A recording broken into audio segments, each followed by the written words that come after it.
Welcome to Makers of Tomorrow, the podcast where each episode we talk with founders, industry leaders, and innovators to explore the latest trends shaping brands and the consumer experience. We are your hosts, Karine Mallet and Corey Gottlieb, founders of Replica, the social selling platform revolutionizing how brands connect, inspire, and sell in today's digital world. So whether you're a brand leader, entrepreneur, or just fascinated by the evolution of digital commerce, you're in the right place. Let's dive in.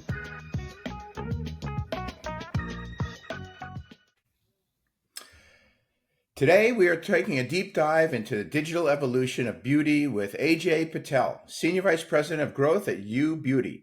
uBeauty was founded by Tina Chen Craig, a pioneer in influencer marketing and luxury skincare. uBeauty has redefined the industry with science-backed, multifunctional formulas designed to do more with less.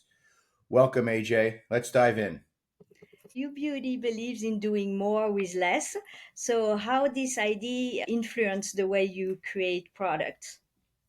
Yeah, I think a lot of it, there's a lot of cosmetic confusion out there. A lot of consumers have 10 to 15 products which they try to utilize. And we've really tried to reduce the amount of products that are required while providing equally as efficacious product benefits. We utilize a patent pending siren capsule technology, which basically allows us to attract to the free radicals in problem areas of your skin. Essentially, we target areas of your skin where there's damage and we leave the healthy skin alone.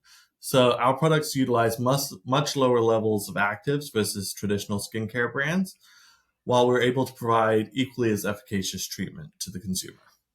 So if I rephrase that question a little bit, what makes uBeauty's products differentiators or stand out in the luxury marketplace? Like your quick elevator pitch would be what? My quick elevator pitch would be that we provide efficacious treatment utilizing lower level of actives using our patent pending siren capsule technology. Awesome. So how does having a founder on your team with also a trusted voice in the fashion and the beauty industry, how is it for your strategy as a brand? I think it helps, right? So Tina, when she first came to Katie Borghese, who's her partner in this venture, she was really looking for something that was different and would avoid some of the cosmetic confusion that exists out there. And so Katie had this idea, which was always in the back of her mind, around how do we prevent or reduce the number of products that we require as a female skincare user. And so they basically came up with this technology, and that was the ask to the labs in Italy that we work with. They basically came up with this technology, and Tina's obviously the who's who in the influencer space. She has a ton of great connections, so she shared it with some of her friends, and her friends were like, "What is this miracle cream?" And that's really where the brand found it from. It was really meant to be just like a single supply run that we were doing, and it actually ended up being something much bigger than that. So they did an initial run, and they partnered with a partner and sold out of that product 3 times. And then it evolved from there into kind of where the brand is right now. Yeah, it's incredible. Where are your products sold? Let's break down to some of the business elements here. Yeah, so our products are sold at Saks, Nordstrom's, Blue Mercury. We're fully distributed in every door there. Neiman's, Berghoff Goodman. We're also sold at Harrods. So definitely more of your luxury kind of marketplaces. You certainly hit a bunch of them. Yeah, absolutely. We also have a large presence on Amazon too, and our DTC business is obviously a lion's share of our business right now. I was going to ask that. So your D2C, your direct-to-consumer e-commerce site is where you do a large portion of your sales, I'm guessing, right? Correct, yeah. Got it. And Amazon's an interesting one for me because, Amazon has struggled to, really break into the luxury space for many years. I know recently they certainly have gotten, great brands like yours that are luxury driven. The interesting thing about Amazon is you're in a world where there may be other products that are not in the same space, unlike being in Saks or Neiman's or a place like that, where the atmosphere is about luxury. And you also don't get necessarily the information about your customers. So tell me a little bit about the strategy for Amazon. Why is that, part of your campaign? Yeah, I mean, I think that, there's definitely a more affluent consumer who's shopping at Amazon, especially the prime consumer, definitely over indexes for, higher net worth. And, more and more consumers are utilizing Amazon for their beauty product purchases. I think actually Amazon is the largest beauty product purveyor right now. So they sell the most products, even more than Sephora. And so, for us, it's just meeting our audience where they are. One of the things which we've done personally is we actually utilize Amazon Clean Room, and we actually marry our e-commerce customer level information with Amazon customer level information, and we're able to match that and identify holistically what our new customer rate is across both platforms. Wait, so you're able to match demographics that you get from Amazon about your shoppers to information you get regularly, and you're able to get a really close customer profile, I'm guessing. Actually, it's actually individual users. So Amazon has a clean room as part of AMC, which is Amazon's marketing cloud. And you're basically able to upload a hashed audience file there. Mm-hmm. And then Amazon will then match that against their audience file, and they'll send you the information back around who was matching. And yeah, you can identify a true new customer acquisition rate there. Ah, that's very interesting. So how would you describe your target market, your best buyer, your best customer? Yeah, we have different personas. I mean, I would say, our target persona, if we had to choose one, is, females between the ages of 25 to 55, higher net worth. So definitely over indexing in the income. We see a lot from urban areas too. So New York, LA, the typical markets which you would expect. We're very much performant in those markets too. So. Got it.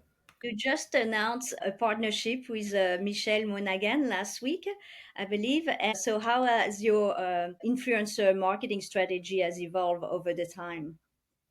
Our partnership with Michelle is very different than our traditional influencer partnerships. We're going more narrow and deep with her. She's very much invested into the brand and feels like she's a part of the brand too.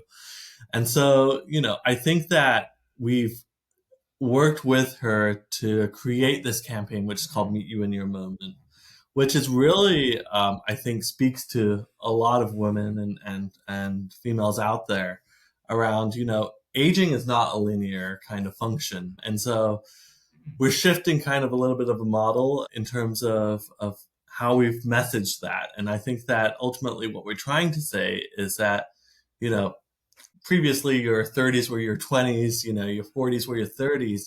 We're trying to say, let's scrap away with that whole idea, and let's think not of age as linear, like a linear function, but as more of the aging progresses, and it's something which is nice, which actually happens to the human body.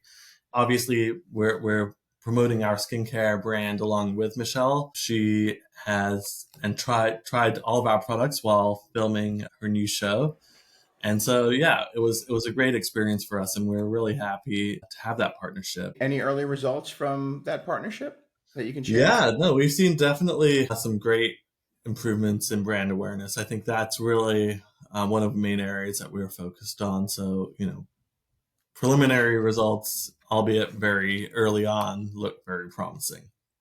So I guess Michelle would be part of an affiliate program. She's an affiliate seller. Do you have an affiliate program, like a formalized affiliate program? We do. Michelle's not part of actually our affiliate program, so Okay. she doesn't do any codes necessarily or any direct response activations with us. What we have is we do have an affiliate program where we have nanos, your micros, all the way up to obviously like a macro influencer, let's say call Tinks, etc. So yeah, I mean, I think the way that we think about it is as a hierarchy. So we'll do gifting for affiliate partners at the nano level. We'll do more at the micro level. We'll do a rev share agreement with them and provide them with a code. And then for the macros, it's really kind of getting more narrow and deep with them too. So we'll do things where we do a flat fee or In the case of Tinks, which is one of our successful celebrity partners from last year, we actually created a new product in conjunction with her and her team, and that was a amazing. great success too. Do you ever tap into the your best customers and try to reach your next set of customers through their networks? Yeah, we've done some of that. I think that there's definitely an opportunity for us to further develop our Refer a Friend program. We definitely utilize them for product feedback. So we do also utilize them also for understanding what products we should develop next. I think that's really something that's important, is you listen to your consumer, understand what they're looking for. I mean, we did one last year where they said they wanted a neck cream. So in Q4 of last year, we launched a neck cream. So I could use one of those myself, actually. yeah, I think, understanding your consumer is really important. Yeah. When you work with influencers, do you also work with influencers that are also professionals, like derms, that have Yes. large followings? And Yeah. are these driving a lot of response for you, traffics or sales? Yeah, I think people love hearing from clinical authorities. So, your derms. We have a partnership with Dr. Dan Belkin. He's a famous New York City dermatologist. But we also have other influencers that we work with on a regular cadence who are derms or estheticians. We have an esthetician program on our website too, where a customer can come and actually speak with a skincare professional, and they'll actually provide them feedback and advice. So that's Interesting. a great How one. did they do that? Through a chat or It's actually done through SMS. okay? So the customer takes an on-site survey basically, and then they're connected via SMS to an esthetician.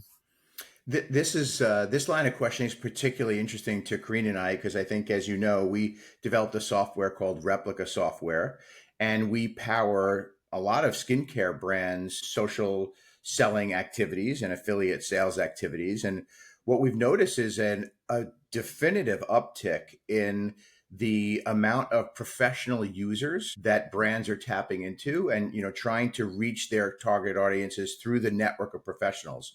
So whether it's Skin Better Science or SkinCeuticals or other brands around the Yeah. world, would definitely have seen an uptick in utilizing that product expert and doing it in a way that's kind of organic, right? They can just kind of sign them up, if you will, and encourage them to keep speaking about your brand. And when those conversations turn into sales, then they are also compensated for that. Just as if you were in their store, excuse me, in their spa, and you would make a recommendation and they would purchase it right there in the spot. So it's kind of driving that same consumer behavior on e-commerce. So it is interesting that you are also tapping into those network of experts. Sounds like that's maybe one area of growth for you as you look forward. Absolutely. I think that derms is definitely an area, and we are expanding our SPAR partnerships. So, we have, I can't speak to it, but there's a lot more which is going to be happening in that space very soon. So, we're very excited about the potential of that space. Incredible. I mean, you have a broad range of products too. Do you concentrate on any, because I notice you have, for the body, for the face, and you have a really a pretty large set of products at this point, and they're all beautifully packaged. I encourage all of you, if you're listening to this podcast, to check out the website because these are beautifully packaged products and obviously work well. But do you concentrate, is there like one area that you really, use as your leader and then kind of open people up to the brand, or is it Yeah. specific to the yeah, give us a little information on that.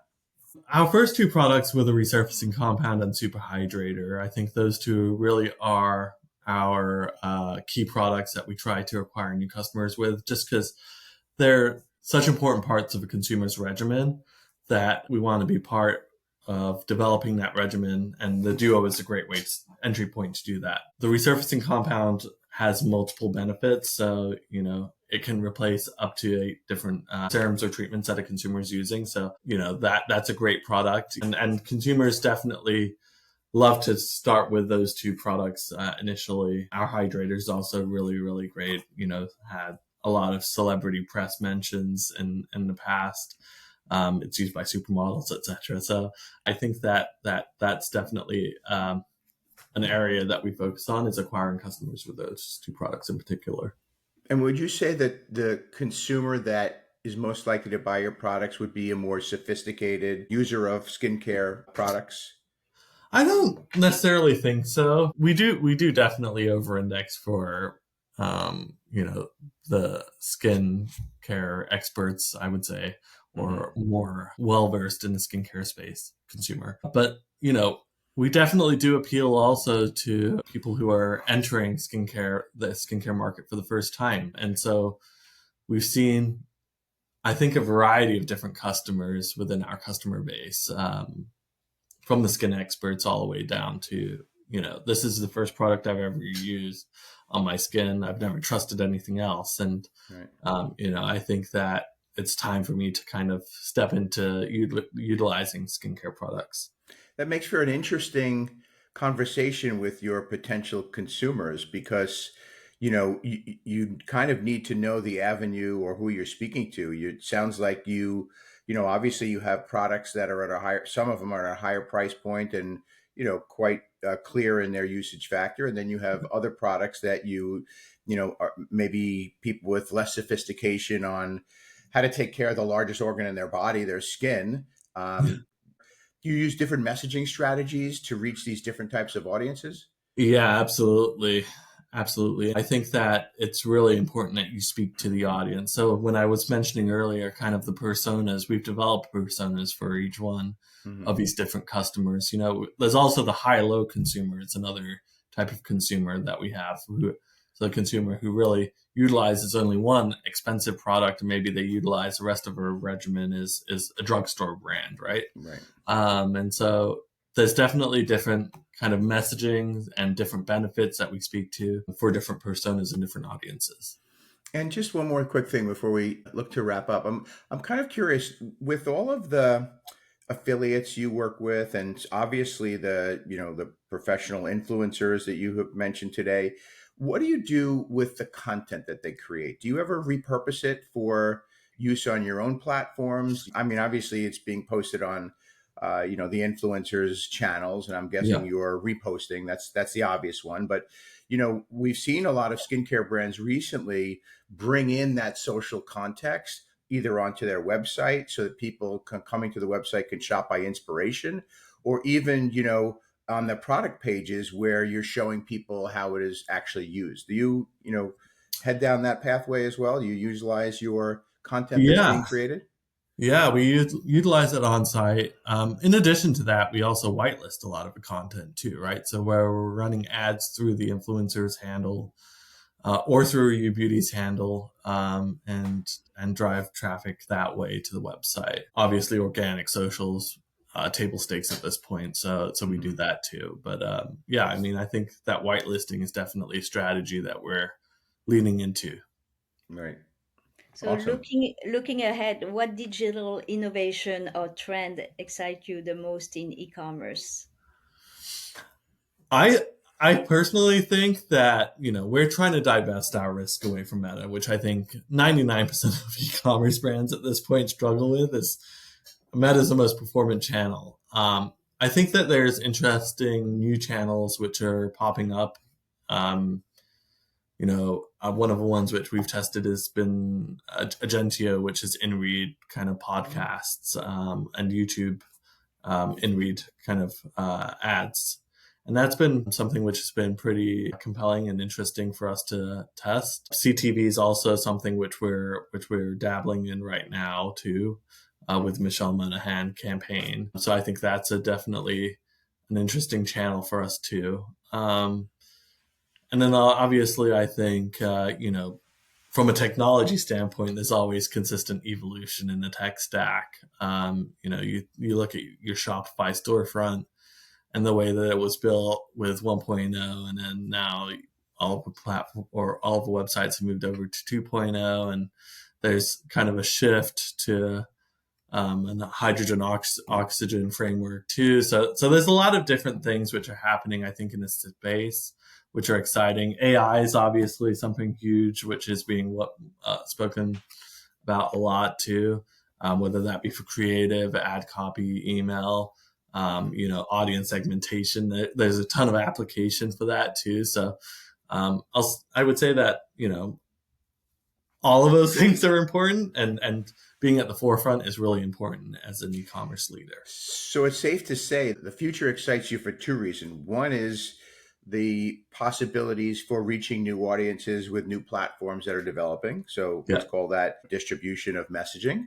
And the other one is, the ability to change your creative and really tell different stories and really segment your stories because of the technology that exists today. That a fair statement? Yep. Well, this is exactly what our podcast is about. Just trying to cut through the clutter and figure out, what's new, what's different, how brands are utilizing it. So, for you listeners out there, if you haven't already, be sure to explore uBeauty's products at ubeauty.com and follow along on social for the latest high-performance skincare innovations and products. Thanks again for joining. We'll see you again soon.